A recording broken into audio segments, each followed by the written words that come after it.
Initially, I was using things like Upwork and Fiverr, but I was just finding it so difficult because there would be like 50 applications within an hour or two. So it was very overwhelming. It's just kind of over time, I guess, through trying different things, through trying different strategies, I was able to get more sales calls, get more leads. Hello and welcome to episode 108 of Webflail. I'm your host, Jack, your failure connoisseur, and today my guest is Zena Potter.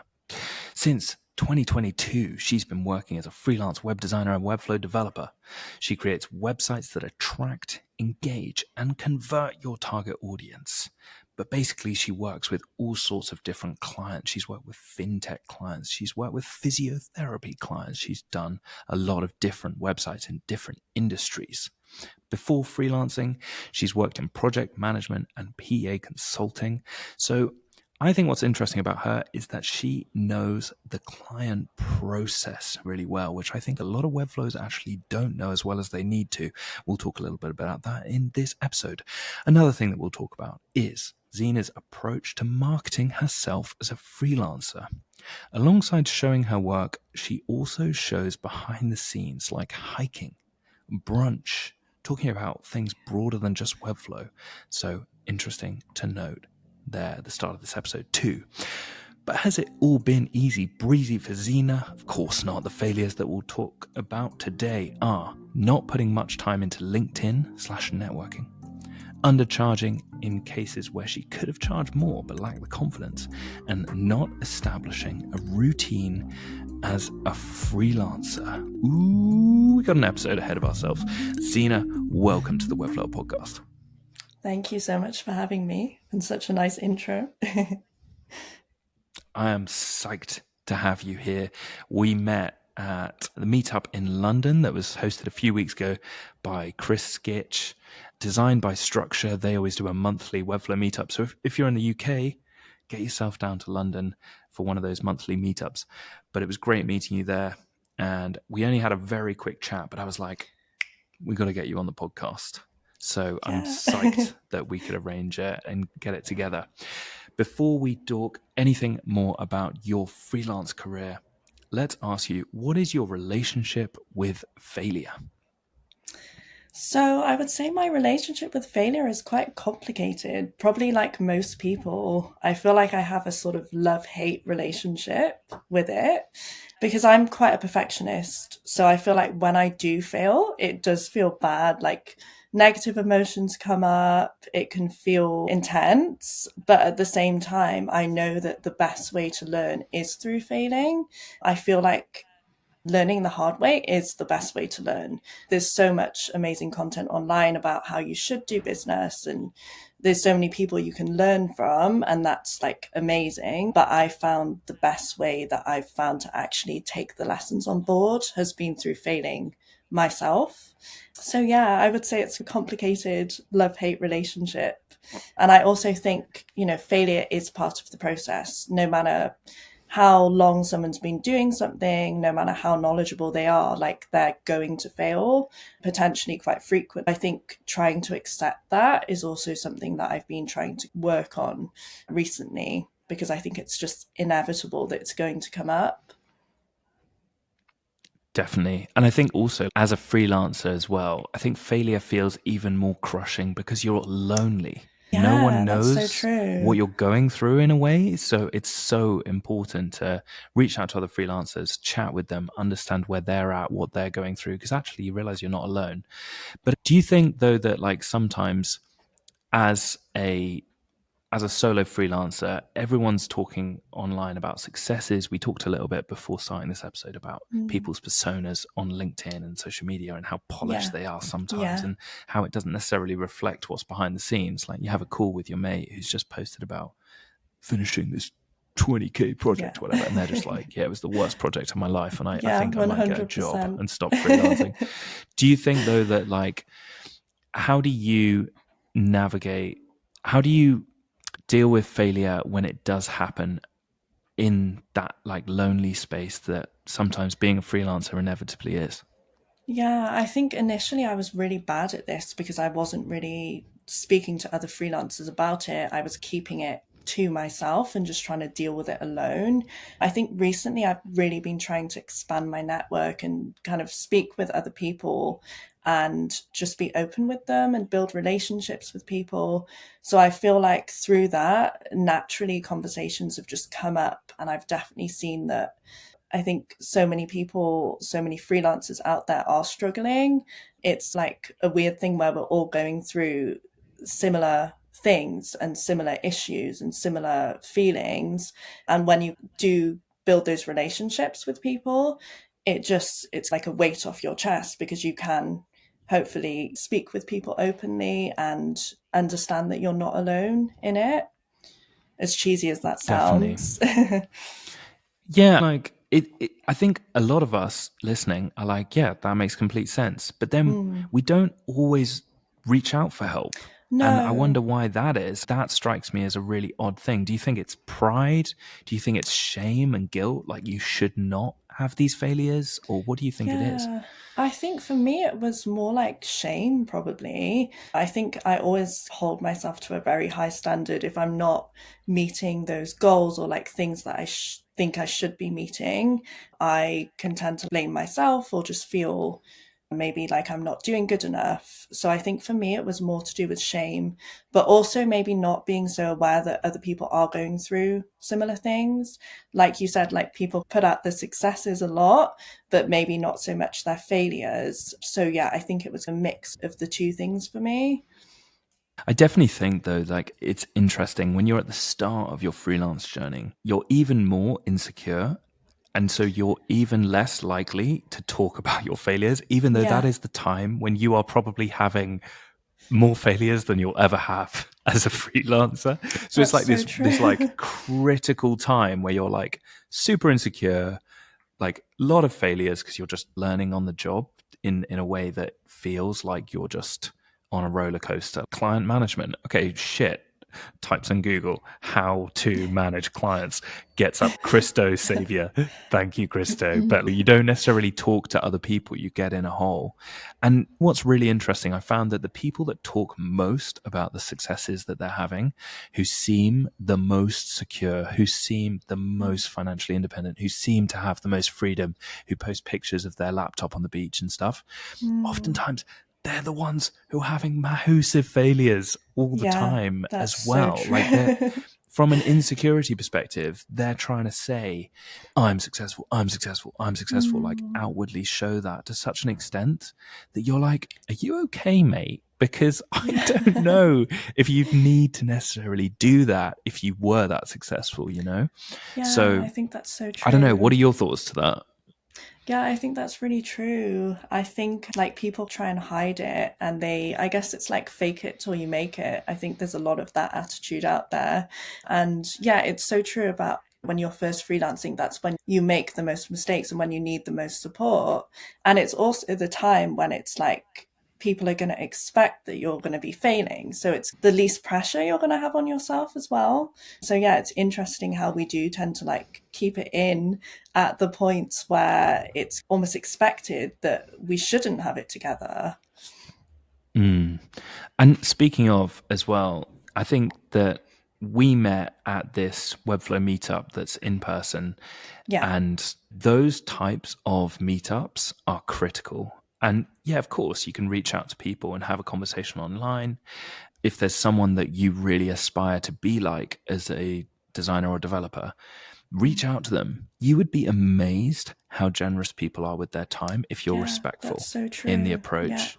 And just this is how this podcast started actually. You reach out and say, hey, I'd love to chat with you. And I realized I could chat with people even more easily if I had a podcast and just click record. Yeah. But generally, people right at the start were super open to chat. And your hero might be an email away. You might get nuggets of advice by just sending someone a respectful message saying, hey, I know that you're super busy. I know that you're really busy with client work, and I completely respect the fact that you might not even be able to reply to this message. But I just wondered 3 bullet point questions that are super Yeah. like respectful and just on the nose of what you want to know from them, and they might be able to help you or get on a call or have a coffee with you. I've had this before. So do that. But then the second step is go to in-person meetups and get behind this veneer of social media. And you'll see that these are real people with real problems just like you. In fact, Mm. they may have the same problems, even though that they're 5 years ahead of you in the freelancing journey. They may still be struggling with these things. And you may realize, hey, you're not such a failure. Actually, everyone is dealing with this stuff. So hopefully in this first 10 minutes of the podcast, you feel a little bit less like a small piece of poo at the start of your freelance journey where you just think, what am I doing in my life? Is this a complete waste of time? Is anyone else struggling with any of this same stuff that I am? Trust me, they are, but you just need to talk about it for other people to let you know that you are not a complete failure. Any other thoughts there, Xena? Yeah, I just completely agree, really. I think you've hit the nail on the head.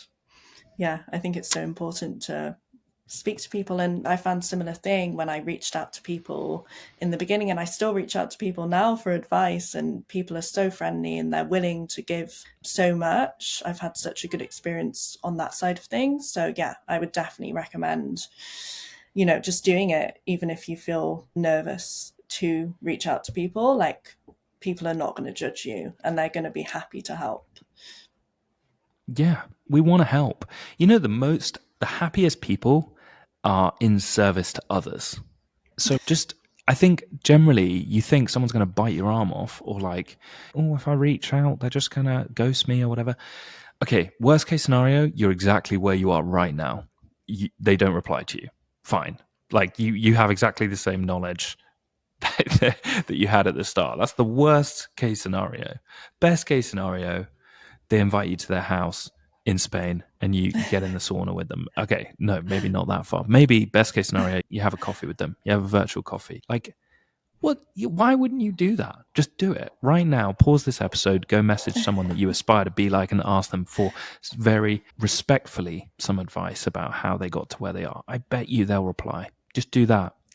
Okay, let's go back to you, Xena. Let's talk a little bit about your experience. So I think what's really interesting about you is that you've been a scrum master for National Rail. I had to look that up. I had to look up what the hell that meant. But you've basically, as far as I can understand, you have been very good at learning how to manage groups of people and take a project from ideation to execution, which I'd imagine really lends itself to you as a freelancer. Have I understood that correctly? Tell me a little bit about how your experience has lent itself to you as a freelancer now. Yeah, so I have a background in project management. So I was doing it for probably 3 years before I made the move into web design. So I actually went through a few different industries. So I was in IT and then satellite communications quite randomly. And then I moved into consulting, in PA consulting. And within that role, I worked on multiple projects. And yeah, like, having that project manager experience has been so helpful when freelancing. When I did make the move, I wanted something that could also, where I could use those skills that I already picked up and that I already had, while also having that creative side of web design and something new. So I think freelancing has been great in terms of that, because I've been able to use those skills when managing all the projects and etc. So yeah, it's been really helpful, and I guess in a way given me a bit of a head start on that side of things, even though on the design side it was very much an uphill battle, like learning something completely new. That side was definitely not so easy. But yeah, I think I already had a lot of the skills on the management side, which was very helpful for me. I definitely think, though, there's a lot of freelancers that are good at the creative thing. They're really Mm. talented at that, but they're not actually necessarily very good at speaking to clients and like being respectfully pushing back on ideas. There was Yeah. actually a designer that I worked with who wasn't actually allowed in client meetings because Oh. he was so rude to the clients. Oh no. Yeah, he was an incredible designer, but he wasn't actually allowed to meet the clients because he got so pissed off. He said what he thought to them in a manner which just was not helpful for the project to move forward. So I think like it's actually really underrated to have that. I don't want to use the word admin, but like tight, like organizational skill sets, which generally I find women have a lot better than men. I don't know if any listeners agree to that, but like the best project managers I've ever worked with have been women. I don't know. I think that skill set is vastly underrated. Like a good project manager or someone that can manage a project really well as a freelancer can be the difference between a website taking 1 month versus 5 months. So yeah, I think it's really important. Yeah, so I think, yeah, I totally agree. And it's definitely been helpful for me. I definitely didn't have the skills when it came to sales and marketing and stuff like that. So those were also things that I had to learn. But yeah, I think organization is, like you say, it's so important because you tend to work with so many different types of clients. So having experience in that already, like working with difficult people or working with different types of people in different industries, has been definitely helpful for me. So yeah, Mhm. I guess I would recommend like maybe project management courses or stuff like that, just to like help if you are struggling with the client side of things. How did you learn the creative though? Let's say someone's listening to this, they're in a full time job that's nothing to do with Webflow, and they're like, how the hell did this girl who was a project manager who has that type of kind of consultancy experience just completely flip their career? Yeah, I mean, it wasn't easy to be honest. I think nowadays it's so good because there's so much content online. So it does make it easier to access the career change. I used a course on Udemy mostly, which was really good. It covered the design element, the Webflow element, and the freelancing element. So I found that really helpful. And then I also used Webflow University and YouTube. So I feel like all of that content is just such high quality content. So it made it a lot easier, I think, to be able to transfer. But it definitely took a while to get my head around everything. I hadn't really been that creative in the past. It's something that I really wanted to do more of, but it was totally new to me. But yeah, I think it's just the fact that there is all this content out there is so helpful. If you want to make that change, it just makes it a lot easier. Yeah, of course, tons of accessible content. But Mm. then someone might ask, Xena, that's all well and good. I've been on YouTube, I've been on Udemy. How do I get clients? What did you do to actually make that transition from a hobby to a creative career change? Yeah, this has been probably the biggest struggle that I've faced as a freelancer. I think it's so difficult. I think initially, especially, I found the market just felt so saturated. So I had no idea how to stand out because I feel like there's just so many freelancers out there. There's so many people offering website design and development. Initially, I was using things like Upwork and Fiverr, but I was just finding it so difficult because I would, you have to create proposals for any jobs that are kind of like uploaded onto the sites. And there would be like 50 applications within an hour or two. So it was very overwhelming. I did get a few jobs, but I wasn't able to like consistently get anything. I really struggled to establish myself on those sites. So I started by working for kind of friends on like mini projects, kind of stuff like that, just to build up some experience, get like a few portfolio pieces. And then I just tried to reach out to people on LinkedIn. I tried to market myself. To be honest, a lot of these things failed. So I did like cold emailing and cold DM and yeah, like occasionally I would get positive responses, but usually people would ignore.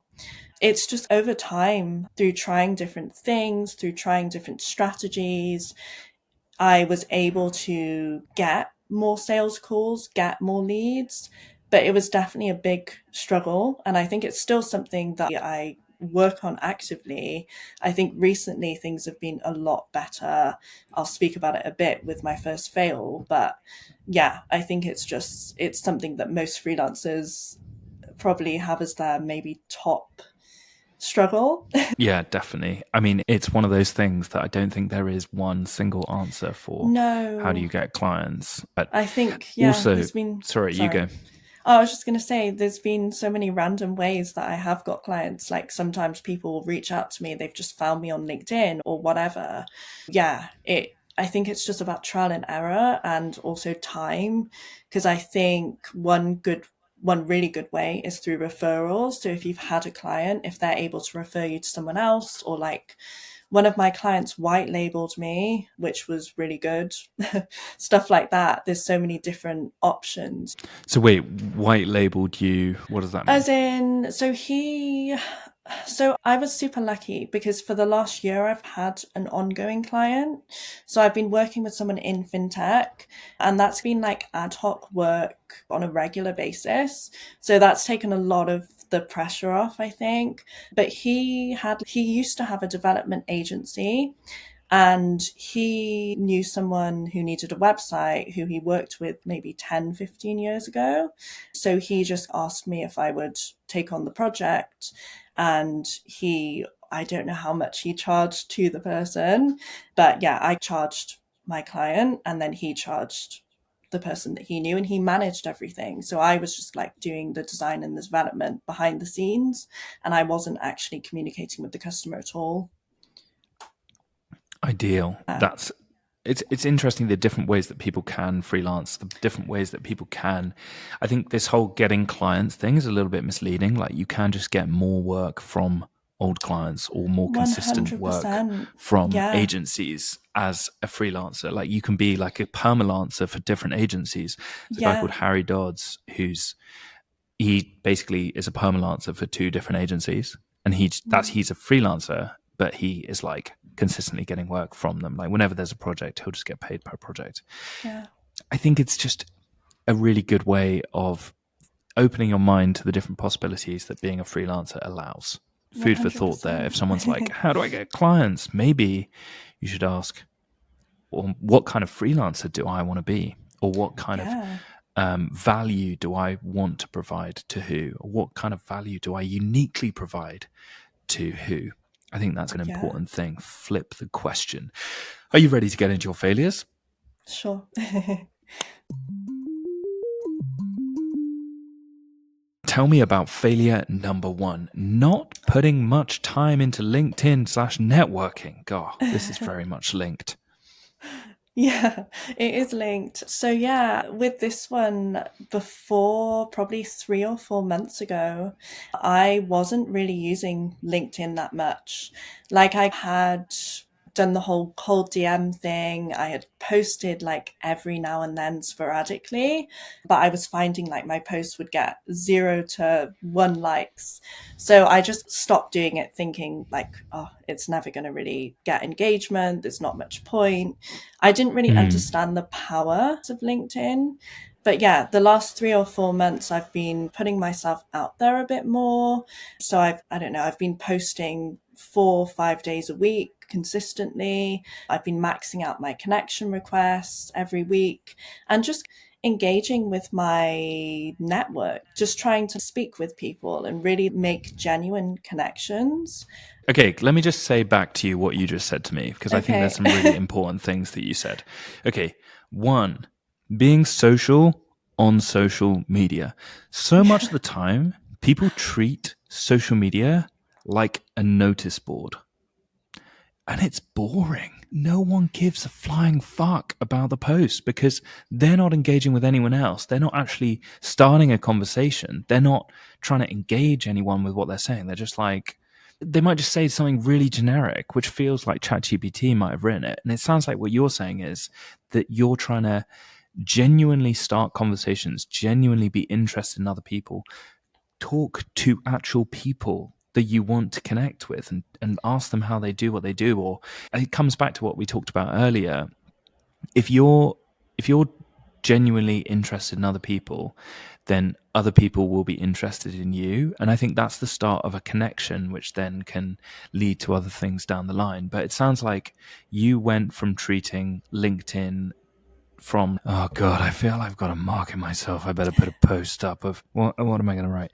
Webflow is the best tool out there, and here's why you should use it. And you're not excited about that type of marketing necessarily. No, And then what definitely you did not. is like, all right, I'm going to talk about things that are like just me can talk about. I'm going to talk about how I love working with, I don't know, female founders, or I love what being a freelancer means and how that lends itself to giving the best work to my clients, how I feel recuperated and rested from my work because I'm psyched to come to work every day and I love doing what I do.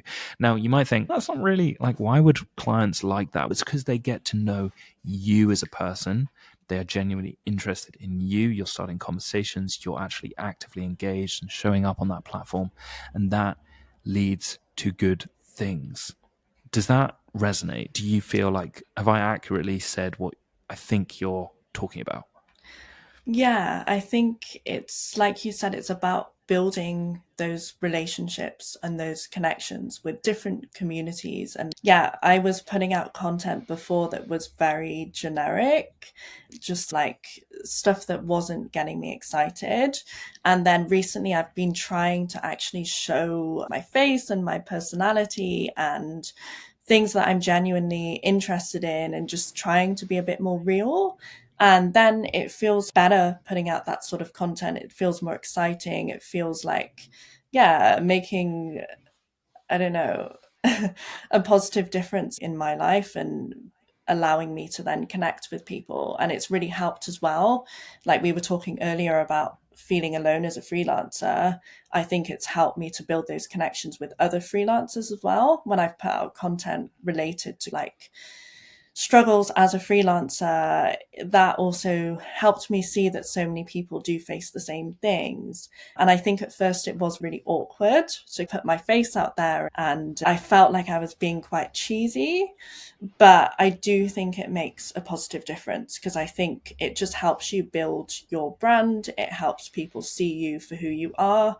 And then people are much more open to having conversations with you, whatever capacity that's in, whether that's to do with potential work, whether that's just about like support for each other and building a network. I just think it makes a big difference. And yeah, it taught me that networking and LinkedIn marketing is not necessarily just a side task. I feel like it is a key aspect of building a successful freelance career. And I have spoken to some people who don't really utilize LinkedIn that much, and they still have a steady stream of clients and they're still doing amazing. So I don't think it's necessarily for everyone, but just for me, like I found it really helpful. Like in comparison to the strategies I was trying before, like cold DMing, I'm sure we have many, all of us have like many messages coming through our inbox that we maybe ignore because we've never spoken to this person before. And it just feels like they're trying to sell us something.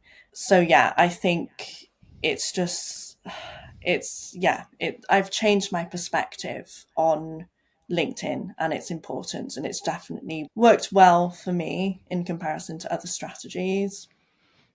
Love that. Love that advice. It reminds me of Benny Blanco, weirdly, this producer who's done basically pretty much every song in the pop charts. Like he's Mm. written or produced music for so many different people. He says, be you because everyone else is taken. And I love that phrase because, or that idea, because ultimately it's really hard to be someone you're not. And it's especially Yeah. hard to be someone you're not publicly online. And I think it's like, or it's not necessarily hard to do, but it's hard to sustain that and feel good about it, I would say.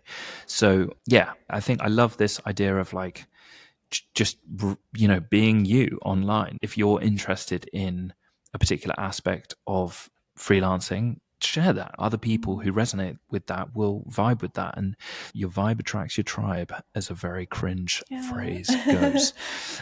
So yeah, I really resonate with that. And I think also coming back to this idea of, do you have to be on LinkedIn? Should I be making TikTok videos? Is Instagram hot? like all this type of stuff. I think it's I don't know if you'd agree with this, but I think it's more like where you naturally want to hang out and Yeah, consistently show for up, sure. Yeah. and whatever you give light to, something will grow, right? If you Yeah. post, if you're like, I'm going to post every day on LinkedIn, so I'm going to like think a little bit about the content that I'm going to write or create, and then I'm going to share something there every day or comment on someone's post Mm, every day or mm. whatever, then I think slowly things start to happen. Like you actually might start conversations. It might be like, hey, have you met my friend, whatever, Sarah? Like, she needs a website, and things happen from there naturally. But I don't think it's like you have to be on LinkedIn, you have to be on Instagram. No, not at It's all. more, yeah, okay. So you'd resonate with that. Yeah, yeah, yeah. I think it's where you, like you say, where you feel comfortable, where you're like naturally feeling drawn to. I think that's where you should spend your time. And whenever you're genuinely interested in something or it feels right, then you're just naturally going to be putting out better content or Positive better vibes. work in that. Yeah, yeah, yeah, yeah. So I think it's just about what suits you. And yeah, I don't think there's any right way to do it, any right way to market yourself. It's just about what works for you. And I think, yeah, I guess I just learned it's about trial and error. Now I found something that has been working well for me. I've got a lot more leads through it. I feel like there's people who are also open to working together in future, even if they're not open to it right now. And it's just helped me to build a community.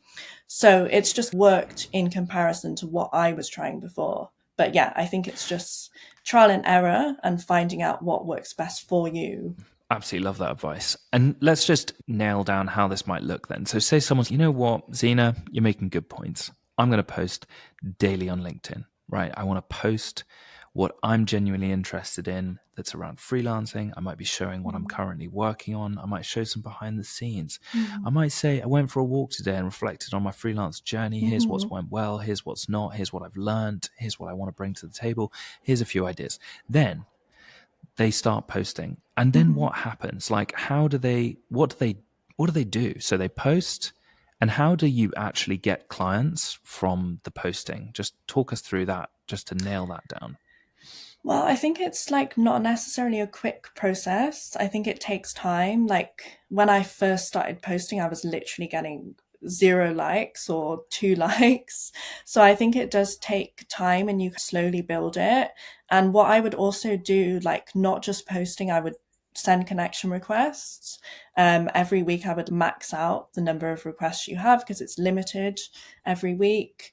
And I would just start conversations with people in their DMs, but like just genuine conversations, not about selling, just getting to know them, finding out more about their business, how they're finding LinkedIn.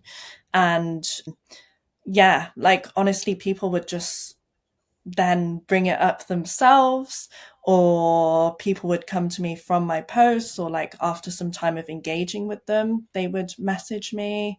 I think it's, yeah, like a slow process where things build and you do just genuinely connect with people. Like the same people will maybe comment on your posts and like your posts or whatever. And I've had some networking calls with people in similar industries as well, where we've just caught up because we've been engaging with each other's posts. So yeah, I would say it's just, I don't know the word. It just Like a goes. drip feed of, Yeah, and exactly. compounding. Yeah. I Exactly. think there's this perception that it's like, what's the point in posting? People are like, I get 1 like every time I post, like this isn't Yeah. working. Yeah, yeah, And yeah. actually, I think it's a less of a direct, I'm going to get a client every time I post. Yeah, not at all. Um, And that and doesn't happen. more, yeah, let's be clear, that's not, that's, hey, I've posted I a lot wish. over the. Hey, if it was a post every time I posted, I'd post a lot more. No, but yeah, no, I think it's actually just like a really nice way of meeting people through that Yeah. connection. Something may or may not Yeah, yeah, happen, but yeah. either way, you're Yeah, genuinely interested in that other human being, and exactly. not necessarily expecting something to come from it. I think that's the key. No, It's like this I think weird so. anti-psychology of like, Mm. I want to get clients, so I'm going to post, and then you realize you don't necessarily get clients like every single time you post, but it's more, oh, okay, I'm just going to share what I'm enjoying and what I'm learning, and then Mm. something comes of that. I find it's like, I'm Yeah. just genuinely psyched about this thing. Let me talk about it, and then I literally had that with a project that I'm working on. I'm doing this like iPod. So I found my iPod fifth generation, like old Oh. iPod. And I was like, oh my God, those were the good times. I was like riding in the car with my brothers, driving to France with my family, listening to the iPod. And there was no notifications popping up on the iPod. Like it's just me and the music, man. And then, yeah, like I was just reminiscing about that. And then I made this website which has this 3D iPod and scroll effects and stuff. And it's not for anyone apart from me. I just quite enjoyed playing with this and like exploring different options and stuff. And from that experimental project, which I shared about on social, like people have got in contact with me like, hey, that's really cool. Can we have a chat about doing something similar for a client project? I think Yeah, when you enjoy your play and enjoy your marketing, then things happen. Okay, we've nailed this 100%. point. Let's move on to failure number 2. Undercharging when you could have charged more but lacked the confidence. Yeah, I think pricing is something that I still struggle with, to be honest. It's like an ongoing struggle. I think what I have found difficult, especially in the beginning, is just there's such a kind of wide price range for the same projects. There's people who would be asking maybe £200 for something that other agencies might be asking £10,000 for. So I think it can be really hard to find that balance of, I don't know, valuing yourself and the positive impact of the work that you're going to be doing with also staying competitive in the market and just trying to figure out what is a fair price for both the client and for yourself. So yeah, I've made quite a few mistakes, I would say, when it's come to pricing and undercharged on quite a few projects, which, yeah, I think can undervalue the work you do, but also maybe sets unrealistic client expectations. Like, I think the lower you charge, sometimes the more tricky it can be to work with the client because maybe they're not respecting your time as much. That's what I've found in general.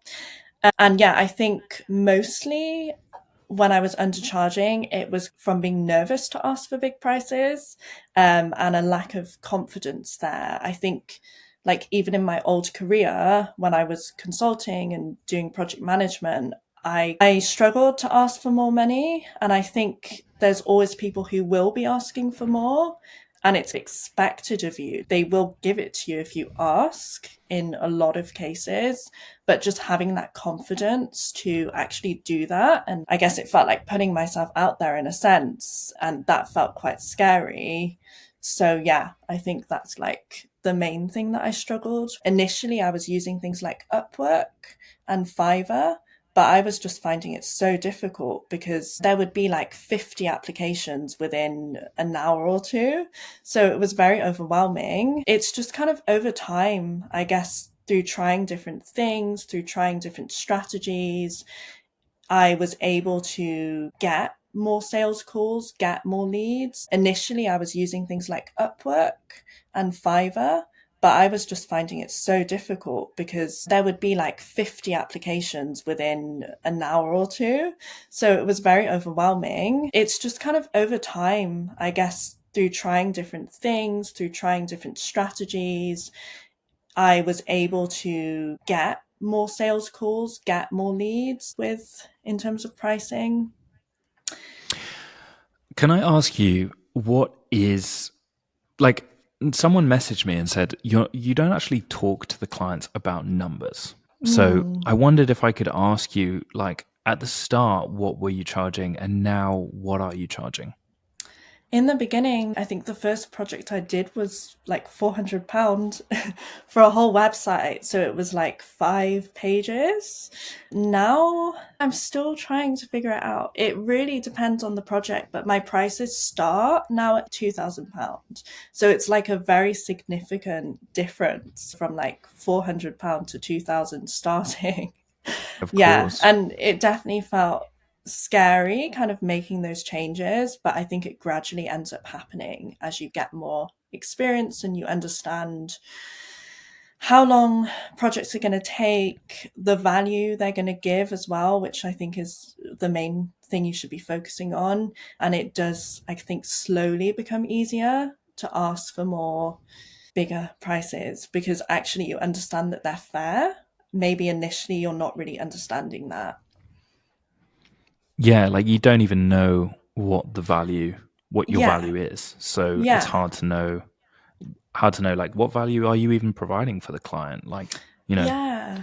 is are you even helping them as much as you want to? And at the start, maybe you're not unsure about that, and as a result, they're taking a bit of a risk on you. And Yes. because you don't have that many projects in your portfolio, you haven't worked with that Mm. many clients, Mm-hmm. and that's maybe a more fair value exchange. But then as you get Yeah. more and more experience, you have tighter and tighter processes, and Yeah. you then speak to your previous clients and they're like raving about you to their friends because they're like, oh Mm. my god, Xena was such a steal. Oh my god, I we did this crazy fast process. It was super efficient. She was a great communicator, and I got this most beautiful website from it. And I've started to make sales. She actually did some SEO research for my project. Like, she went above and beyond, and it was an absolute steal. You've got to hire this girl for her websites. And then suddenly you're like, oh, wow. Like, I have made way more impact for this person. The energy exchange between what I've done for this person versus what they've given me in return is completely different. And maybe actually I need to balance that in order to feel like I'm getting what I deserve from this versus just giving everyone who I work with an absolute steal.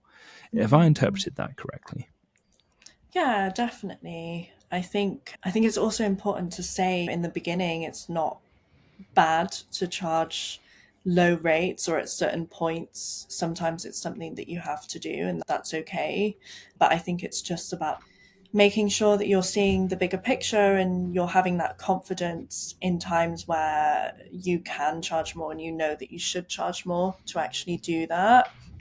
And like, I don't know, I have a recent example, like a big project that I did where I'm pretty sure I could have and should have charged double for it, which is obviously quite a significant difference. But I think it comes back to that feeling of being scared to ask for such a big number. It was already the biggest number that I had ever asked for.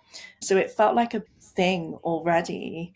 And yeah, like looking back, I just realized that I could have charged more. But I guess it's the whole point of your podcast. Like it's through making those mistakes that you truly learn the lesson and understand and see where you could have done things differently. But at the time, it can be you're just trying to figure it out, really.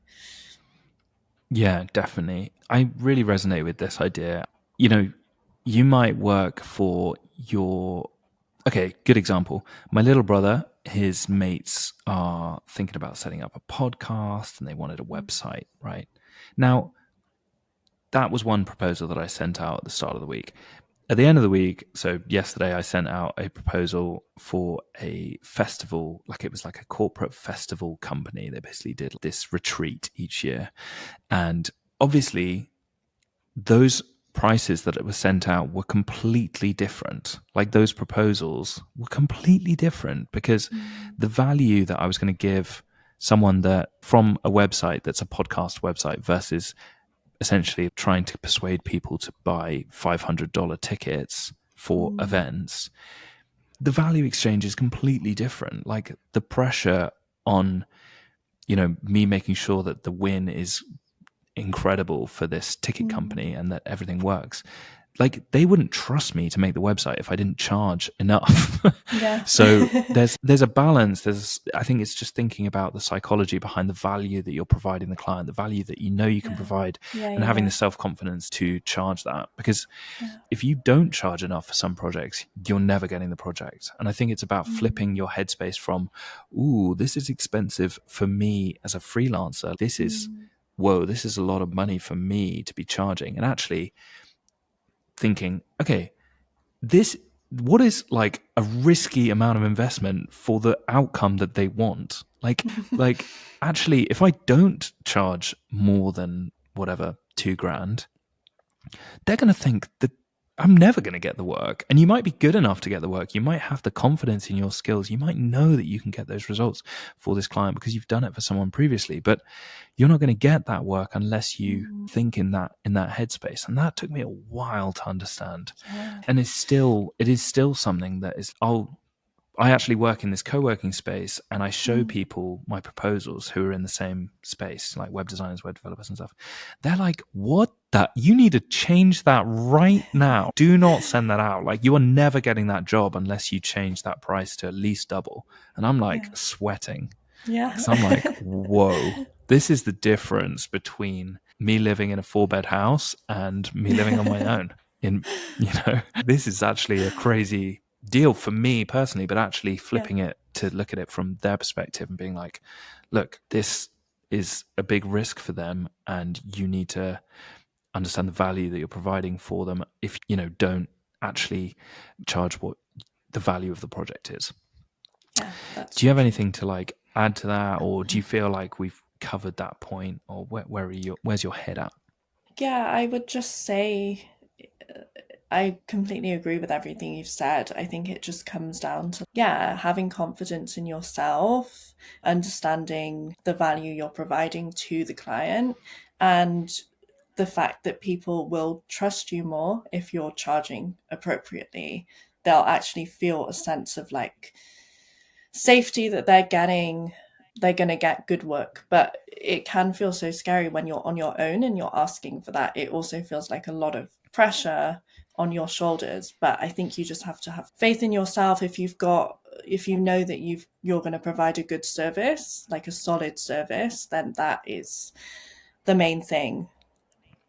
Mm.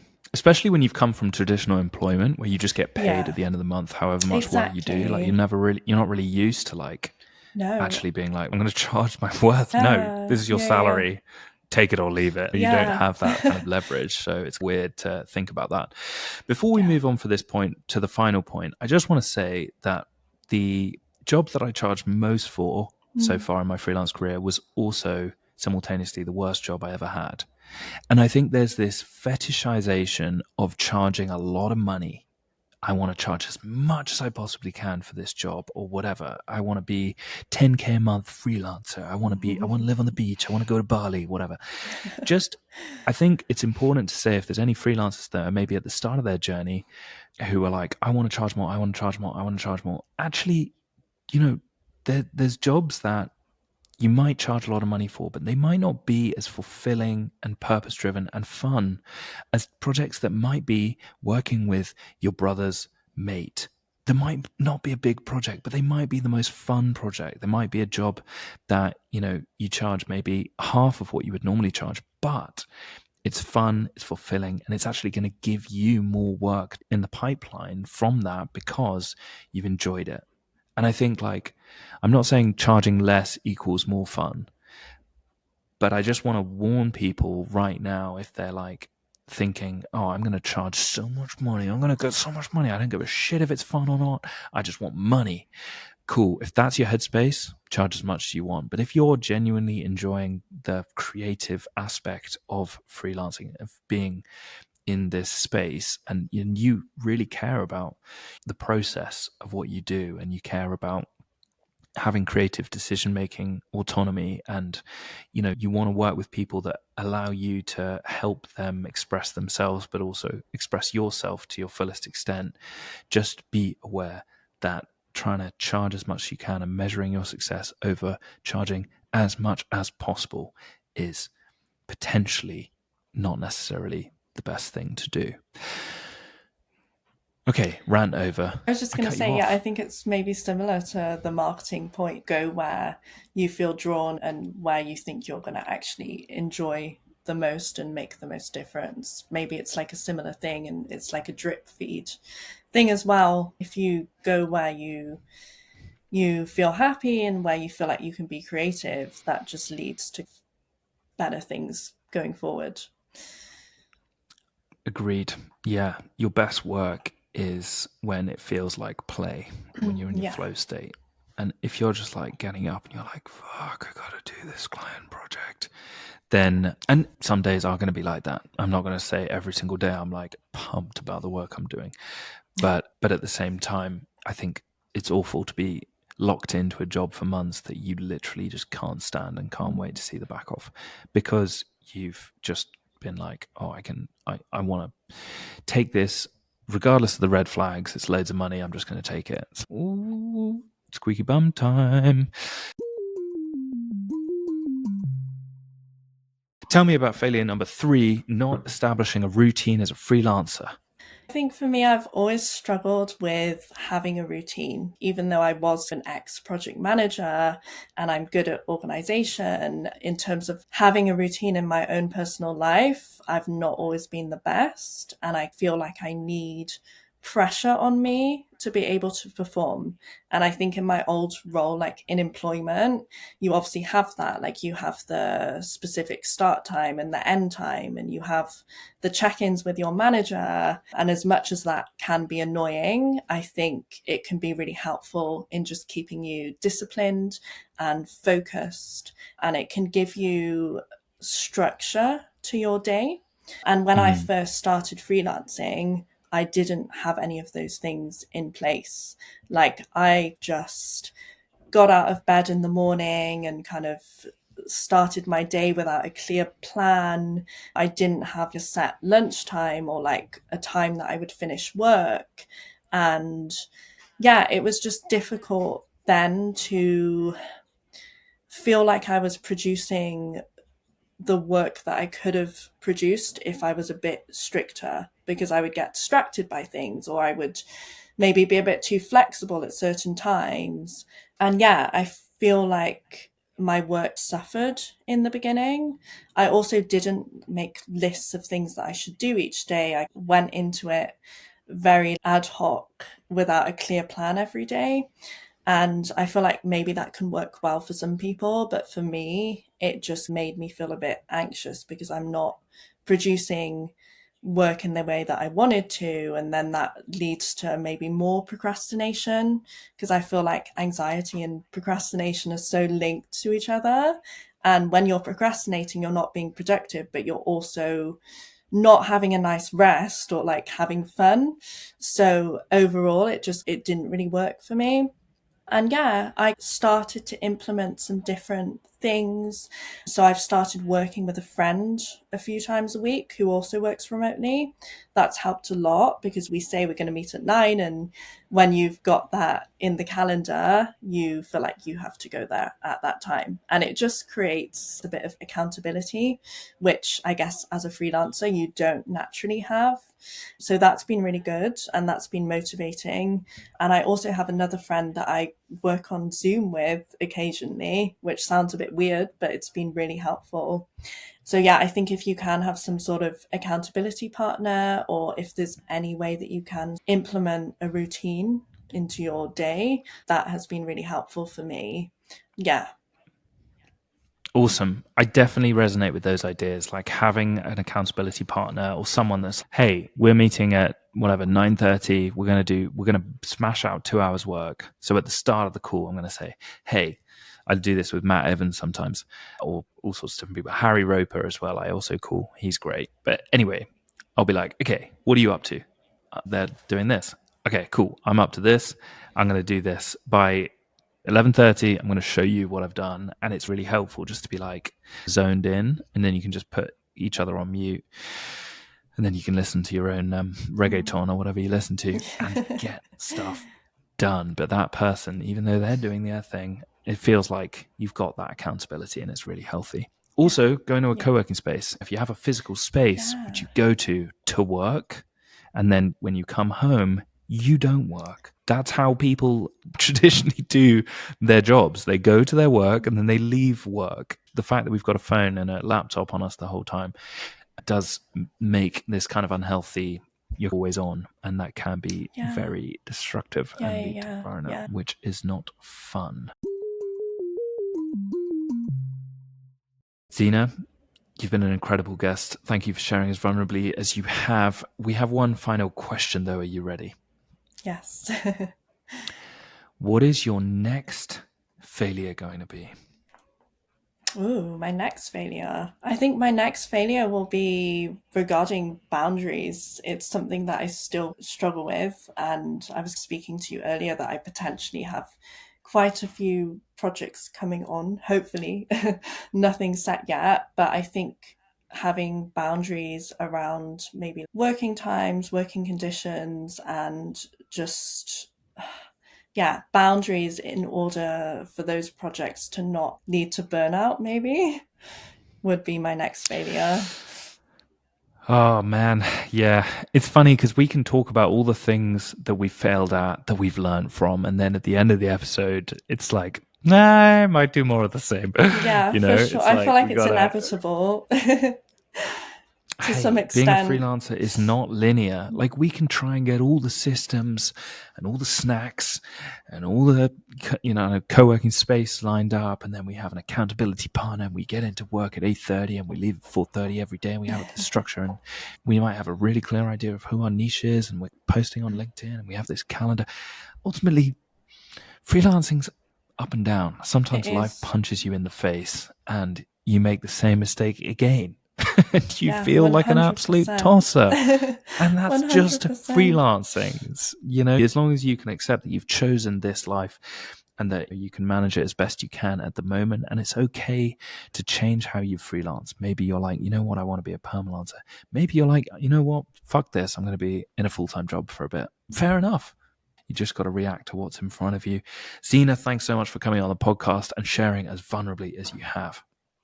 Thank you for having me. It's been amazing. You've been epic. Best of luck with all your future flails. Thank you. Thank you. And that's a wrap, people. Loved that episode with Xena. Thanks so much to Xena for coming on the podcast. Thanks so much to you lot for listening.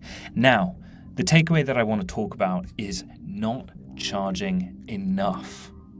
Now, we all have this problem by linking how much we charge with our self-worth. When Xena started, she was charging about £400 for a whole website, and now she's charging more like £2,000. How do you get that jump? It's repetition. It's doing it a lot, getting good, feeling confident in your process and your systems, and then you can, you don't have to sell. You just say, this is how much it's worth. And I know it sounds mad because it's like, wait, you're just saying a completely different number for exactly the same work? Well, yes and no. You're saying a completely different number because you know you're worth that number, because you know how to design and dev, you know how to guide a client through a process. You don't have to sell because you're not selling. You're just saying what you charge. You're saying what your process is. You're just confidently saying the results you got for previous clients. If that's what they want, this is how much it's going to be. And I think sometimes we try and charge more than we know we're worth. And actually, what we should try and do is focus on getting good. And you'll get paid when you're good, but just do a lot of projects, and then you will become confident, and then you can sell confidently. That's my take, because I think sometimes people are like, how do I charge more? How do I charge more? How do I charge more? Why don't you ask how you can get so good that it would be dumb not to pay you that number? Why don't you flip it and say, look, this is what I'm worth because I've done 100 projects and I know how good I am. So stop asking, how do I charge more? And maybe just ask yourself, how do I get bloody fantastic at the thing I'm trying to get paid for? That's my 2 cents on that matter. I think Xena is well on the way to charging whatever she wants to charge because she is doing the reps. And I think that's the key. It's like, awkward time to cough. Do the verb to be the noun. Do the webflowing to be the webflower. Do the award-winning websites to win the awards. All of that jazz. Next week's episode, we have the fantastical Lily Price on the podcast. Very excited to have her. She is setting up Onomy Studio Muy excited to have her on. You'll hear that next week. Exciting times. Have a great week. Keep on flailing, web flailers.